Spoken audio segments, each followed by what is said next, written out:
Recevant son homologue bissau-guinéen le 26 février dernier à Moscou, le président russe Vladimir Poutine souligna avec satisfaction l'augmentation des échanges commerciaux entre son pays et le continent africain. Un tableau reluisant qui fait dire au chef du Kremlin que de nombreuses entreprises russes manifestent un intérêt croissant pour travailler en Afrique. En dépit de cette marque d'intérêt, le potentiel des entreprises russes reste cependant sous-exploité. Le constat est dressé par Alexandre Stouglev, le directeur de la fondation Roscongress. Nous organisons des missions économiques sous l'égide de la marque Roscongress International. Nous prévoyons par exemple une participation à la Semaine africaine de l'énergie. De nombreuses opportunités s'ouvrent pour les entreprises russes en Afrique. C'est un vaste continent aux multiples facettes où, selon moi, à peine 10 à 20% du potentiel commercial et de coopération humanitaire a été exploité.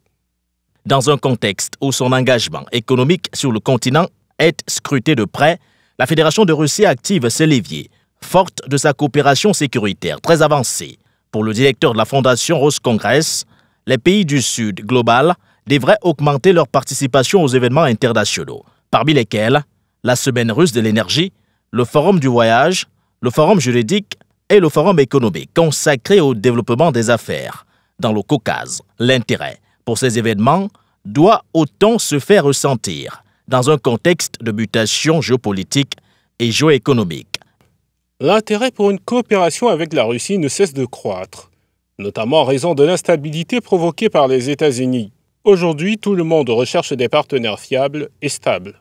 Il est tout à fait possible que la Russie devienne, dans ce contexte, un partenaire plus attractif qu'elle ne l'était auparavant. Cela ne fait que renforcer l'intérêt pour la coopération avec la Russie. C'est pourquoi je pense que le nombre de participants et de pays représentés restera au moins le même, voire augmentera. Les échanges commerciaux, les investissements et l'intégration industrielle entre la Russie et l'Afrique progressent à un rythme accéléré. En témoigne la dynamique ascendante des indicateurs économiques et le grand intérêt suscité par le Forum économique Russie-Afrique qui réunit plus de 3000 représentants d'entreprises africaines, des chefs d'entreprises russes et des experts internationaux de premier plan. La Russie voit de grandes perspectives dans la coopération avec ses partenaires africains et est prête à partager avec eux de nouvelles solutions et technologies pour le développement de l'industrie et du capital humain. À l'Afrique d'en tirer le meilleur profit possible.